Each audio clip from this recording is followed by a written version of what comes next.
সংযুক্ত আরব আমিরাত বাংলাদেশ দূতাবাস আবুধাবি ও বাংলাদেশ স্কুল যথাযোগ্য মর্যাদায় ভাবগম্ভীর পরিবেশে মহান শহীদ দিবস এবং আন্তর্জাতিক মাতৃভাষা দিবস উদযাপন করা হয়। সকাল 7:30টায় দূতাবাস ভবনত জাতীয় পতাকা উত্তোলন ও শহীদ মিনার নজিব পুষ্পস্তবক অর্পণের মাধ্যমে ভাষা সৈনিকলরে স্মরণ করা হয়। দূতাবাসের বিভাগ কর্মকর্তা কর্মচারী, জনতা ব্যাংক, বাংলাদেশ বিমান, বাংলাদেশ স্কুল, বাংলাদেশ সমিতি, প্রিন্ট ইলেকট্রনিক মিডিয়ার সাংবাদিক, বাংলাদেশ জাতীয়তাবাদী দলের নেতৃবৃন্দ, বাংলাদেশ ইঞ্জিনিয়ার্স সংগঠন, বিভিন্ন সামাজিক ও সাংস্কৃতিক সংগঠনের প্রতিনিধি দল সহ উল্লেখযোগ্য বাংলাদেশি প্রবাসী হলেরা উপস্থিত আছেন।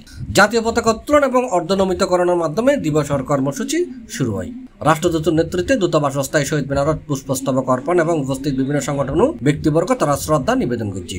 অনুষ্ঠানত কোরআন তেলাওয়াতের মধ্য দিয়ে শুরু হয় এবং প্রধান উপদেষ্টা এবং পররাষ্ট্র উপদেষ্টার বাণী পাঠ করছে দূতাবাসের কর্মকর্তা হলে। বৈদেশিক মিশনগুলোতে আজ মহান শহীদ দিবস ও আন্তর্জাতিক মাতৃভাষা দিবস 1999 সালে ইউনেস্কো সাধারণ পরিষদে 21শে ফেব্রুয়ারিকে আন্তর্জাতিক মাতৃভাষা দিবস হিসেবে স্বীকৃতি প্রদান করে। রাষ্ট্রদূত তারেক আহমদ তার বক্তব্য ভাষা শহীদ, মুক্তিযুদ্ধ শহীদ এবং জুলাই আগস্টের ছাত্র গণ আন্দোলন শহীদ হলের প্রতি শ্রদ্ধা জানাই।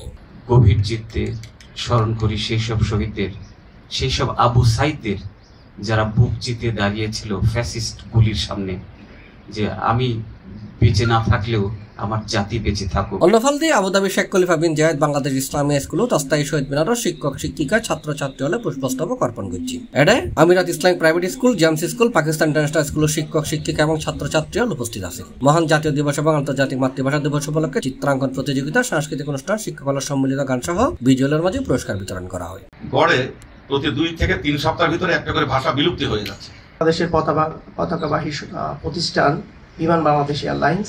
21 মানেই কিন্তু শুধু ভাষা নয়, মায়ের কাছ থেকে আমরা শিখি প্রথম উচ্চারণ মা, এবং তারপরে শিখি বিভিন্ন কথা বলতে। আমাদের মেনে চলা দরকার। 1952 সালের ভাষা শহীদদের ত্যাগের মহিমায় আজকে আমরা একটি জীবন বরণ লড়াই করে আমরা 1971 আমরা স্বাধীনতা অর্জন করেছিলাম।